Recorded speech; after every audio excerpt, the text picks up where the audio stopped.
On this week's episode of Ride the Lightning, the Tesla Motors unofficial podcast, Tesla wins a battle against a dealership lobby in Virginia. Elon Musk sets a window for when new Tesla owners can expect to see their Autopilot functionality coming online. Your thoughts on Tesla's recent HoloLens hire and more.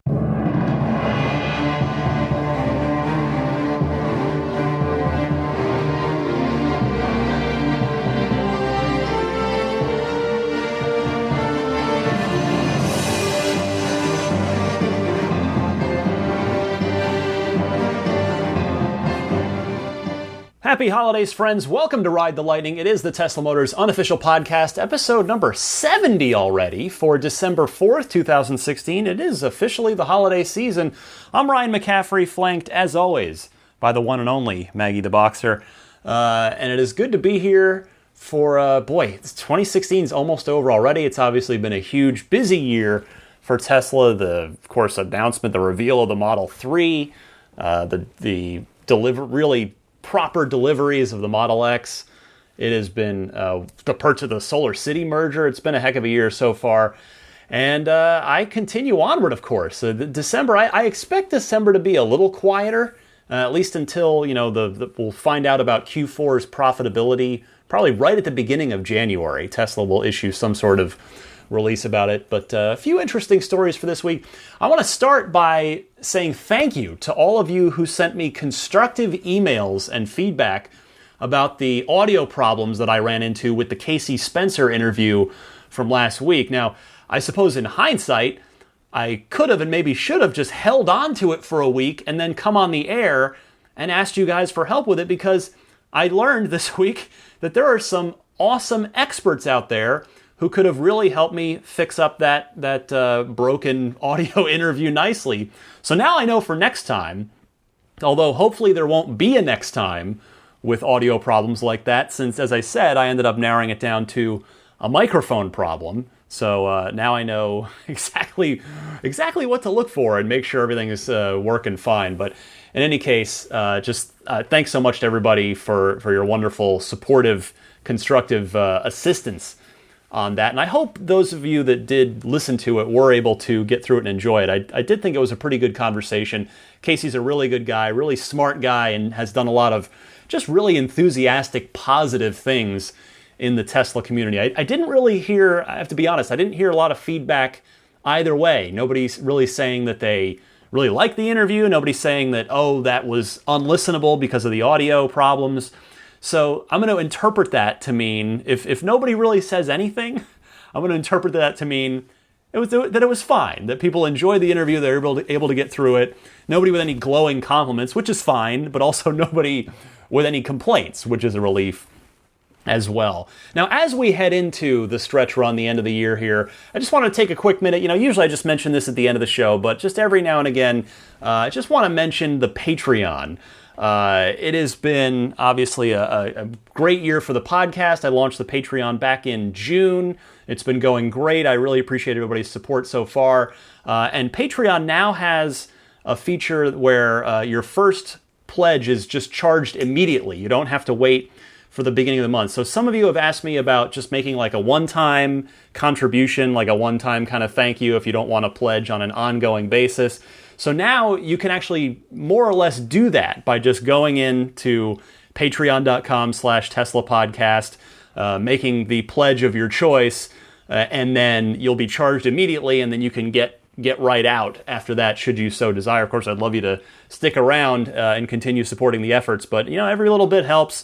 Unfortunately, as I've tried not to whine about too much, but boy, the old Maggie the Boxer's vet bills have been piling up on me. But of course, she's worth every penny. The things we do for the pets we love, and I would never shortchange Maggie for an instant. But it is just since it is the holiday season. If you and I've seen the numbers just go up and up. I've been so grateful for the continued growth of the podcast. If you have been enjoying the podcast, you get a lot out of it.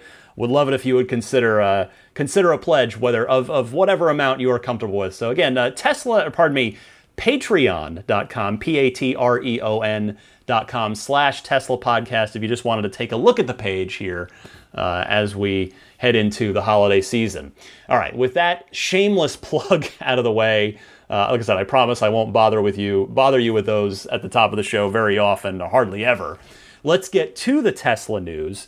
First up this week, if you'll remember, the last time I did a Tesla versus a state dealership lobby story, you remember that I said that I felt like it was going to be a war of sorts fought over the course of many state-by-state battles that of course, as a Tesla superfan, but also as someone who is a consumer and sees, that people like the way that they buy cars through Tesla, the buying direct.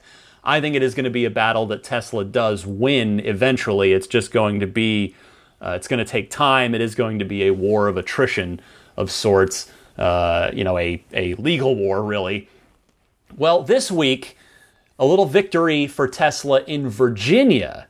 This story comes via Teslarati this week. Virginia Department of Motor Vehicles Commissioner Richard D. Holcomb has ruled in favor of Tesla, granting the Silicon Valley automaker a license to operate both as a manufacturer and a dealer. So Tesla got their second store that they'd been trying to get in Virginia. So that is happening. The decision, as Teslarati notes, outlined by Holcomb in a letter to the council reads, quote, "After careful review of the entire record, I find that there is no dealer independent of Tesla in the community or trade area of Richmond, Virginia, to own and operate a Tesla franchise in a manner consistent with the public interest." That, to me, is the key phrase there. Thereby granting Tesla the right to open a store in the Richmond suburbs. Tesla's response to this, they did issue a statement saying in part, quote, "We are thankful for the many Tesla owners and Virginians for their support. We intend to swiftly begin construction to open our new store and service center and look forward to joining Richmond's business community." So yeah, there was a lot of, Tesla noted and other sites noted, there was a lot of Tesla ownership support, owners, the community. So again, this is a wonderful example of why I love this community so much, and being, even just a small little part of it that I can try to contribute in a positive way to without being an owner myself at this point in time.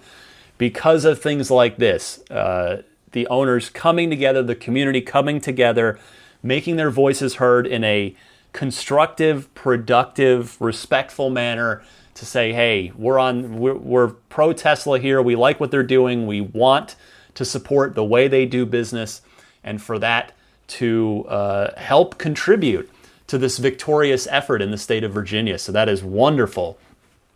As Teslarati notes, the ruling overturns a previous court decision that blocked the automaker from obtaining a dealership license for its second store within the state. And we know that Tesla currently has one store and one service center in Virginia where customers can look at vehicles but are prohibited from taking test drives or discussing sales with staff. So there's another fun little layer to this story, and I feel terrible that I wasn't able to bring you the full extent of it. And what I mean by that is that the Washington Post deserves a lot of credit here. They discovered, buried deep on YouTube in an unlisted video, they discovered what was apparently, by the accounts of people who have seen it, a hilariously awful Virginia Automotive Dealers Association propaganda video made in the style of a wartime movie. That's basically, it's a propaganda video to its members against, that's very much directly in opposition to Tesla, directly targeting Tesla. I'm going to do my best here to reenact it, of how I feel if it's a wartime type movie, type video, type commercial.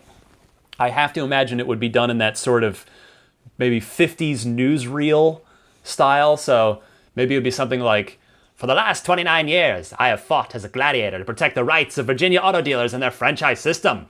This system is under attack by the likes of Tesla and many others out there who believe the franchise system is a dinosaur and no longer works. Let's all strap on whatever it takes to win, and let's win this fight to protect the franchise system."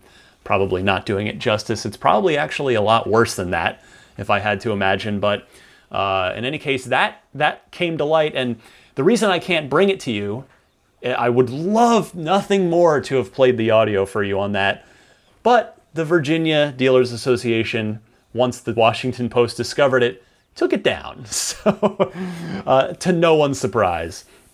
Now, one other note on this story, I'm no lawyer, but hopefully this is going to set something of a legal precedent for other states. Michigan, of course, is the big one. As Electrek noted this week, they are the largest, or the most popular, by largest I mean most populous state to still ban Tesla within their state. And, the implications of Tesla getting into Michigan on an official basis are obvious. We've discussed them before. It's the home of the big three. It's the heart of everything. So for Tesla to be able to crack that market in an officially sanctioned way would be just, again, I think that would be where that would cause the domino effect. The rest would fall once Michigan does. Now, it hasn't yet, but Electrek noting just this very late breaking this week that Tesla has opened a gallery in Michigan inside a Nordstrom. I did this story, a few months ago when that first broke, that Tesla and their new head of sales was they're sort of trying a bold new experiment they opened a place in Southern California inside a Nordstrom, just a gallery where you could go look at a Model X in there, because that's, hey, they're targeting that kind of shopper, that kind of buyer. And so a second one opened, and now a third just this week, opening up in Troy, Michigan. So I'm sure that the Michigan Dealers Association, and the big three, they're not going to mind at all. I can't imagine that they'd have any sort of problem. That they've only fought against Tesla every step of the way, but so Tesla very much sort of pushing the envelope here. They if you remember, they have sued the state of Michigan in order to have that law that was backed by the Big Three and the Dealers Association. Tesla has sued to get that law overturned and ruled unconstitutional within the state. So obviously we'll be keeping tabs on that story to see where it goes. But for now, a victory in Virginia, and Tesla, again, kind of pushing the envelope in Michigan as much as they can. Next story this week, there's just a few. Firmware 8.1 for you existing Tesla owners, and this is targeted directly at those of you who are new Tesla owners and you have hardware 2 on your Model S or Model X, and you are no doubt then currently waiting for Autopilot to come back online, the current level 2 version of Autopilot that the hardware 1 owners have been enjoying, of course, for the last 2 years. Elon saying on Twitter that 8.1 will be rolled out in, quote, about 3 weeks, and it will get rolled out incrementally in monthly releases. Now, as I said, he's referring to Autopilot on hardware 2 specifically, which, as you'll recall, will actually have fewer capabilities than the Autopilot of hardware 1 for the short term, while a bunch of telemetry data is collected from those cars that have the new hardware, and Tesla will bring that stuff online as they deem it safe and responsible to do so. So, if you are in fact a new owner, as Maggie, what are you doing down there? She's on her back rolling around. It always cracks me up when she does that. If you are a new owner, you can hope for a holiday present with this.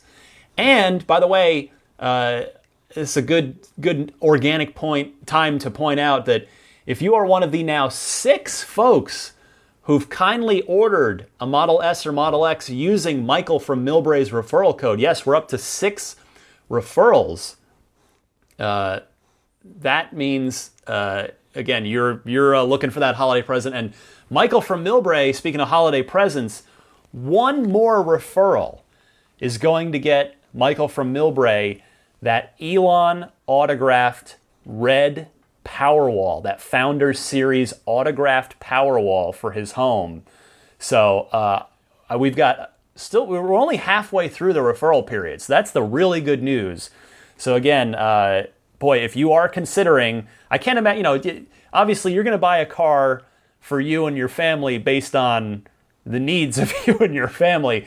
I in no way think that you'd buy a car based on getting someone else you don't know, as nice a guy as he is, a Powerwall. But hopefully, if there is someone out there who is considering buying a Model S or Model X this holiday and even into mid-January, that's when the referral program runs through, use Michael from Millbay's referral code that I've been giving out, and we'll get him to 7, we'll get him that Powerwall, and we'll get you $1,000 off of your Model S. So that referral code, I'll just mention it now instead of at the end of the show.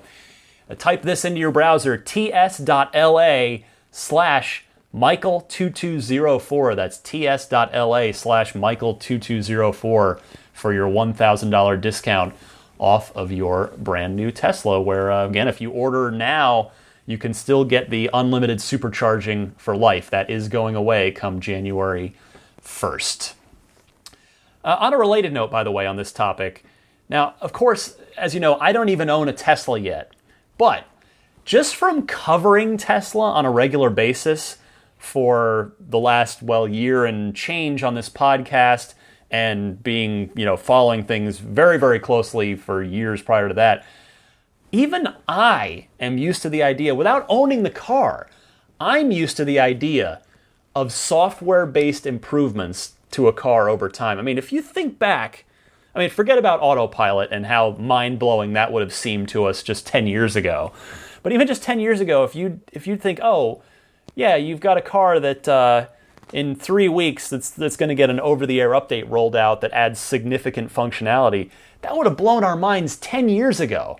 And now it's already, thanks to Tesla, feeling like a new expected thing. And I think, that's to me, one of the hallmarks of truly great technology, when you, in fact, take it for granted. I mean, look at our iPhones.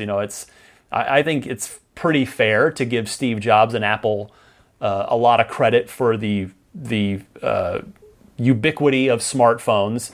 And they went from just this novelty to something we all completely take for granted. I guess I can't speak for everybody, but they're a very normal, not at all mind-blowing part of our everyday lives because we're all so used to them.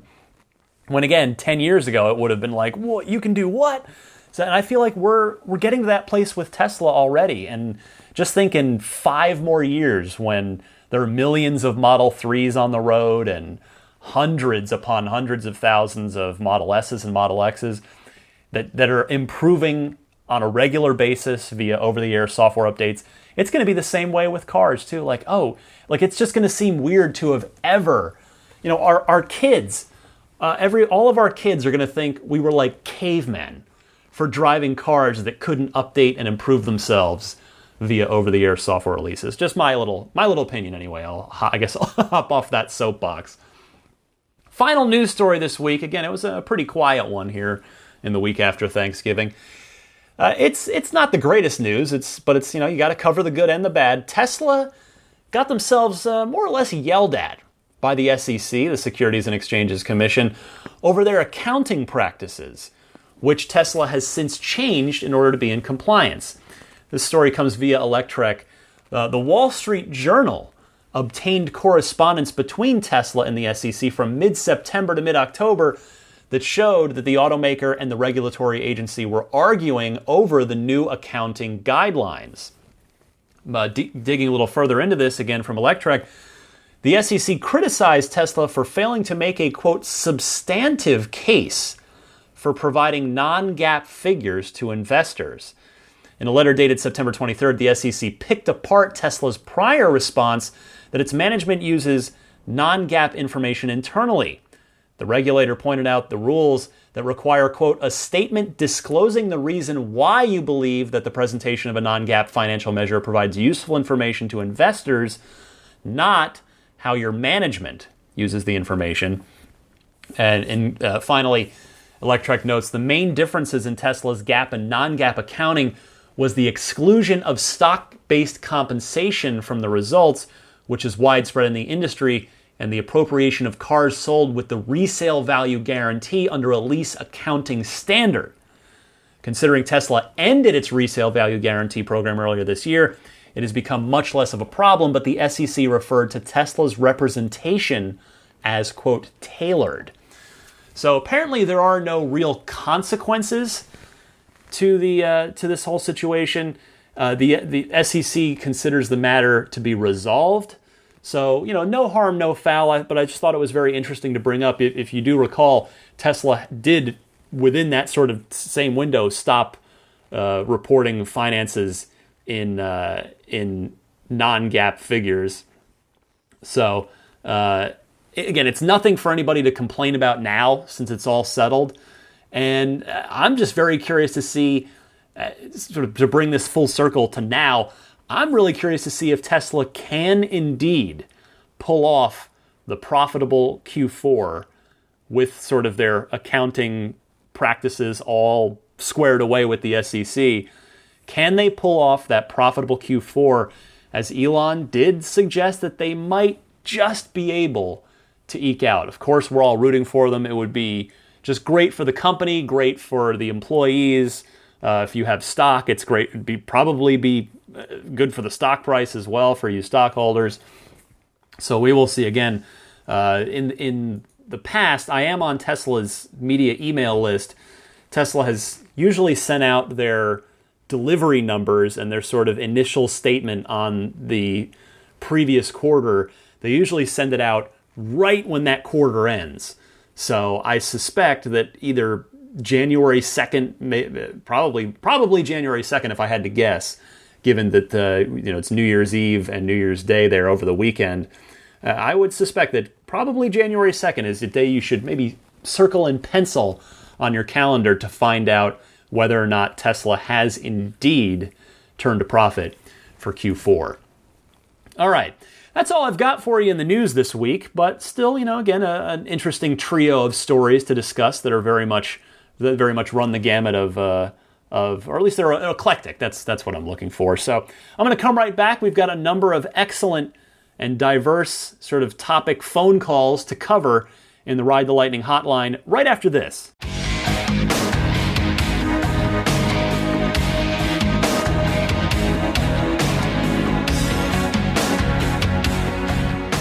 All right, it is Ride the Lightning hotline time, the part of the show where you can call in anytime, 24/7, with a question, comment, or discussion topic. The toll-free number that you can call or Skype is 1-888-989-8752. That's 1-888-989-TESLA, T-S-L-A, if it makes it easier to remember. And of course, if you know someone special with an upcoming birthday, anniversary, graduation, or some other special occasion, you can give them a unique gift of recorded voices from friends and family telling them why they're special. The recordings can be podcasted or put onto a keepsake. Visit lifeonrecord.com to learn more. I want to start with Christy from South San Francisco, who we've heard from in the past. She had a comment on Tesla cameos in movies, and a number of you wrote in and or called in about this. So let's talk about that. It's a fun follow-up from last week. So Christy, you're on the air. Hey Ryan, Christy from South San Francisco. I wanted to call in to react to the listener call and your comment about Tesla making cameos in movies or TV. Over holidays, I watched several movies. We went on a long trip and had about 24 hours of time on the plane. So I also saw that Brother Grimsby movie, which was pretty funny. It was great to see Tesla as kind of a James Bond car, as you mentioned. And the second movie that we saw with a feature of Tesla that was very clear with showing the badges and had some scenes filmed in the back seat, the movie was called MI5, and it was a British spy thriller kind of movie based on a British TV show called Spooks, I believe. Anyways, it was a funny movie. Didn't get a whole lot of stars, but I thought it was entertaining. And the most entertaining part was actually the scene in the Tesla. They added sound effects. So, the beautiful, quiet acceleration that you normally hear in a Tesla, it was dubbed to make it sound like a typical motor head, acceleration, rev, and it was pretty funny. My husband and I played the scene back a couple of times just to hear it again and again, and we're laughing, thinking, well, I guess if you have a car chase scene, you've got to have the noise to go with it. But, yeah, just wanted to call in and say thanks. Oh, and I love your comment on the Cars movie as well. I think it would be awesome to get more kids excited about electric vehicles, especially as Model 3 comes out and they become more affordable for families. Thanks for the podcast. Bye. That is awesome. That is really funny that they added sound effects to a Tesla in a movie there, MI5. I've heard of it. I feel like I've seen it. In fact, I think I was looking at it on, it was either probably Netflix or HBO Go, and I almost clicked on it thinking it was Mission Impossible, like because I haven't seen the most recent Mission Impossible with Tom Cruise, and heard that the most recent one was pretty good. But yeah, so I've heard of that film. That's great to see that there's a Tesla in it. And, you know, I guess it makes sense in Hollywood, right? In a blockbuster, in a feature film, you can't have a quiet car that makes no noise in an action movie. To be fair, I think Hollywood does this. They add sound to a lot of cars. Again, the one I can always go back to, I can tell you for a fact from my own experience that Hollywood did very much add sound effects to the DeLorean in Back to the Future. Number one, the engine doesn't sound anywhere near as good in real life as it does in the movie. And then the other one, the doors. The doors on a real DeLorean don't make a kind of mechanical piston noise, that sort of, they don't make that noise in real life when they open up. Now, on that note, again, a number of you wrote in helping me sort of crowdsource the Model S's appearances, the Tesla appearances in films and television. And I heard from a number of you. Of course, there was, which I had known about this one, but it was great. It's great to mention it again. The Roadster Mule, to be specific, showed up in Iron Man 1. So remember, that was way back. That was in the early Roadster days. Then the Model S shows up in 50 Shades of Grey, the movie. The ABC sitcom Speechless. The Showtime drama House of Lies. A TV show called Revenge. And then a Danish listener pointed out that it appears in a Danish film called Father to Four on a Wild Vacation, which I suspect is an English translation. So the Tesla, it's starting to make its way.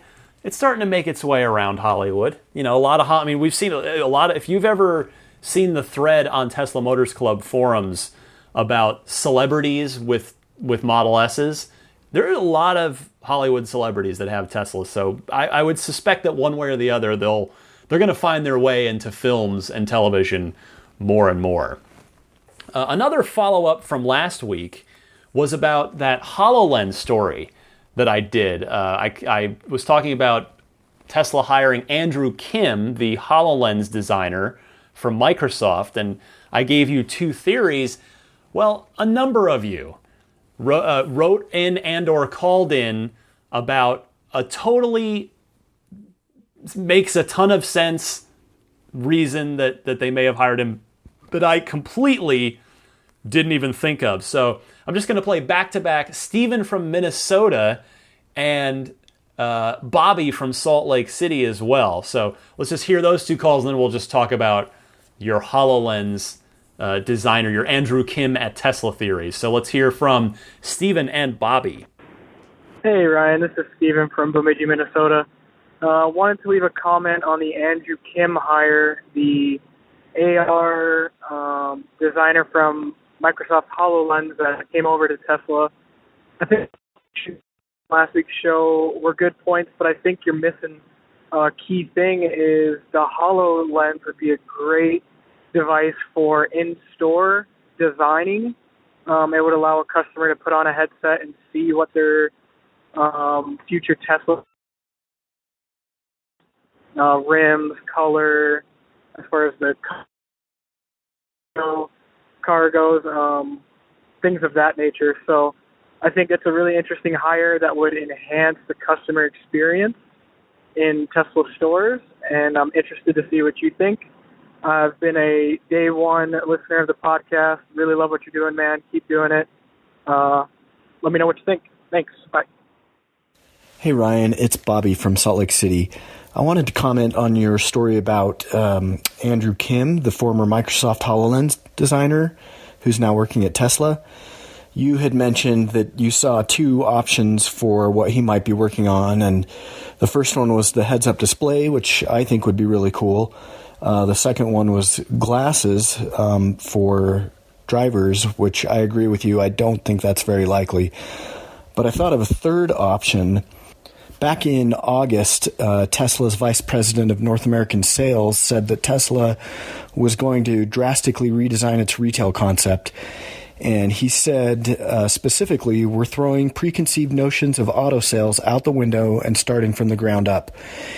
And I thought, what if Andrew is working on some type of augmented reality or virtual reality system for potential Tesla buyers who want to experience the car but maybe don't have access to a physical vehicle?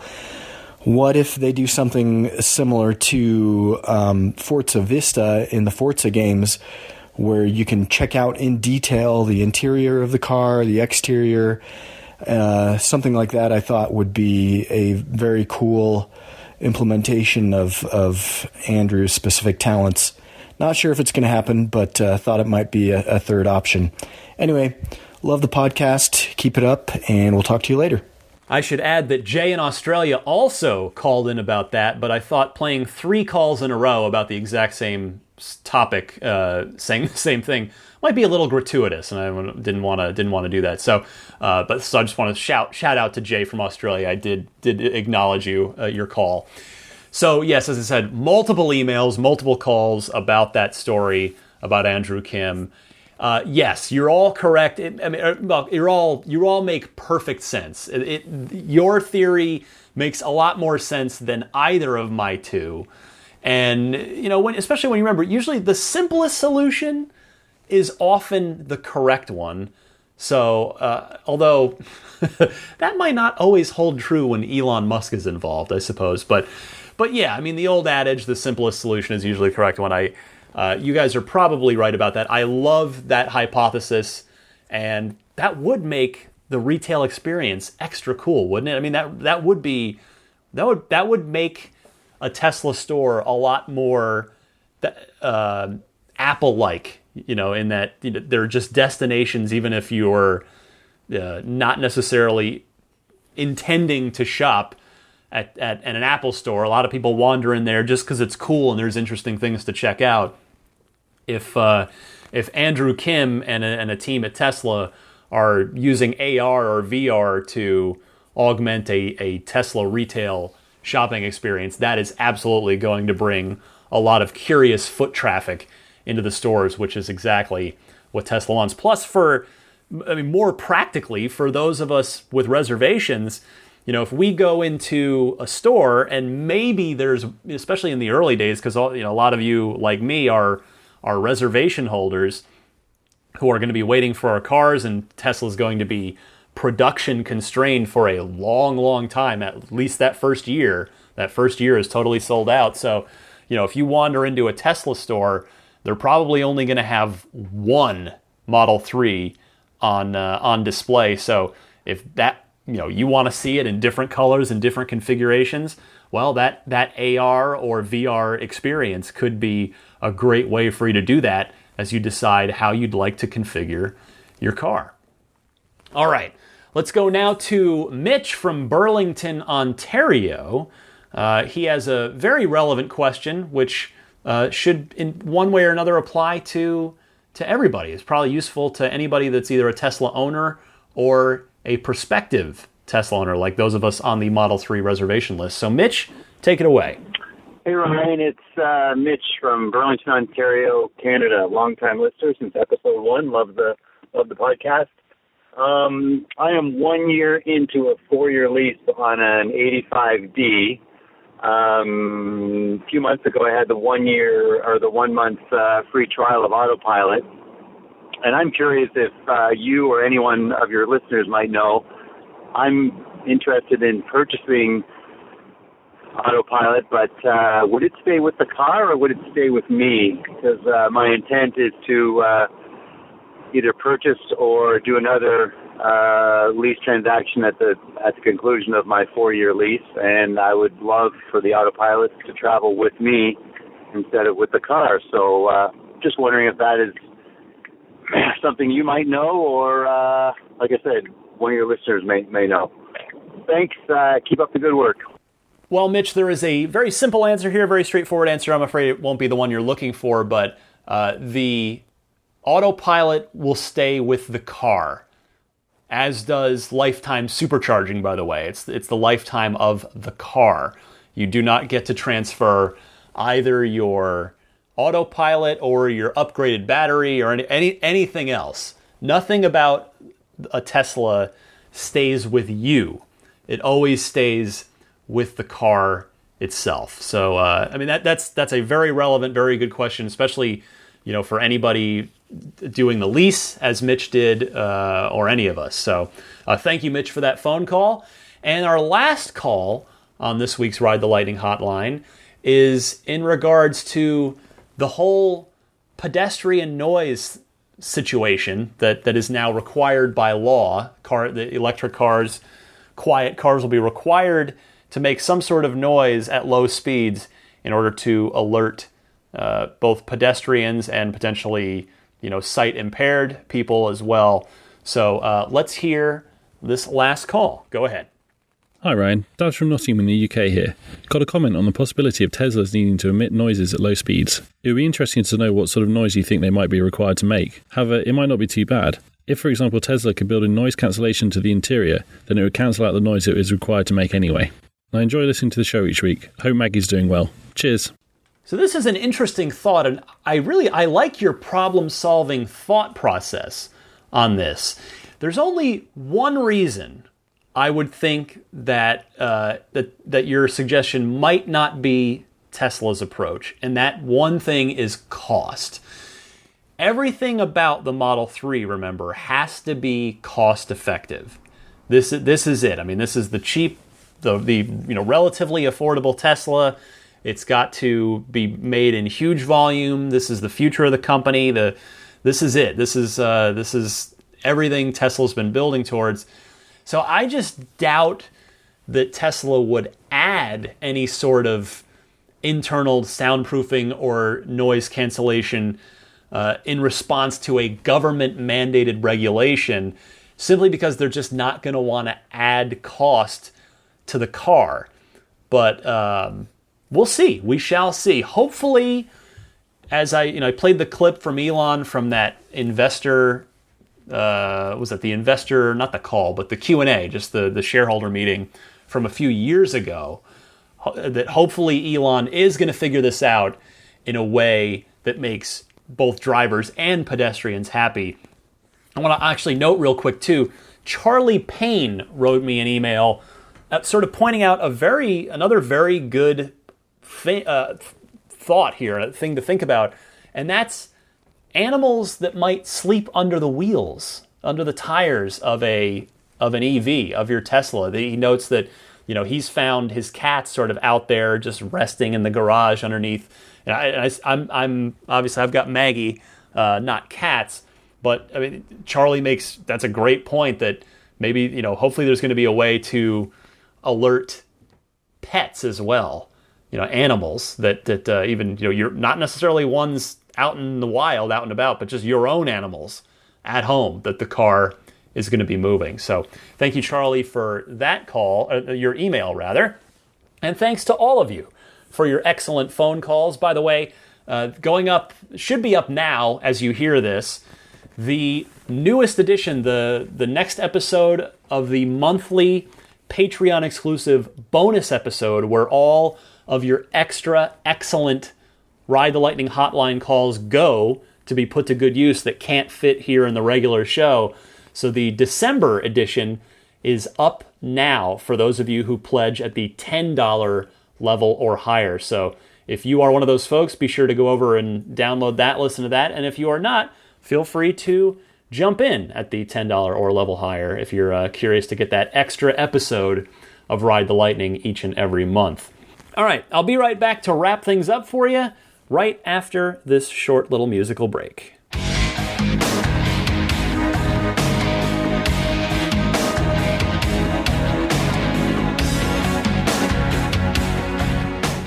All right, first up, I want to mention my friend Dave T's excellent weekly Tesla newsletter delivered to your email inbox every Friday. Subscribe for that for free at teslaweekly.com. Check out the fine folks at teslarati.com, staying on top of the day-to-day Tesla news. AbstractOcean.com has reached out, as I've been mentioning the last several weeks.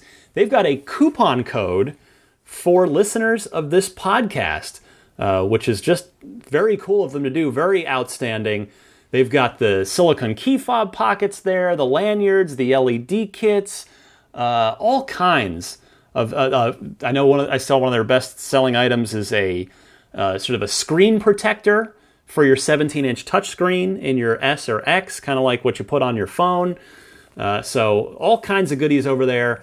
AbstractOcean.com, and use the coupon code RTLPodcast at checkout in order to get 20% off of your order, which is just phenomenal. You can follow me on Twitter at DMC_Ryan. Email me, teslapodcast@gmail.com. You can also email your quote-unquote phone calls if you want to do that as well. That works. A number of you have been doing that lately.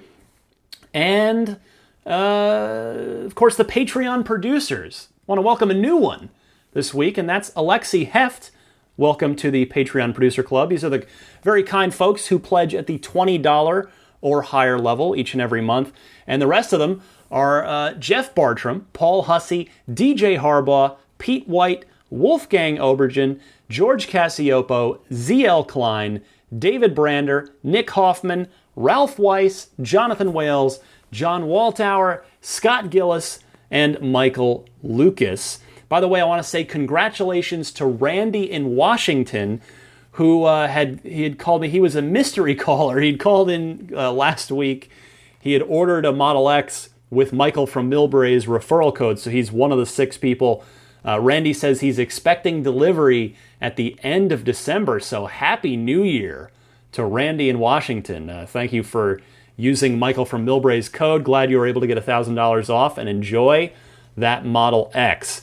Most of you already subscribe to the podcast. If you don't, and you're just sort of doing it on a episode by episode basis, it's a lot easier to simply subscribe. That way the show will just come to you automatically as it publishes. You can subscribe on iTunes, Google Play Music, Stitcher, TuneIn, or the RSS feed via the hosting website, which is teslapodcast.libsyn.com. Libsyn is Libsyn.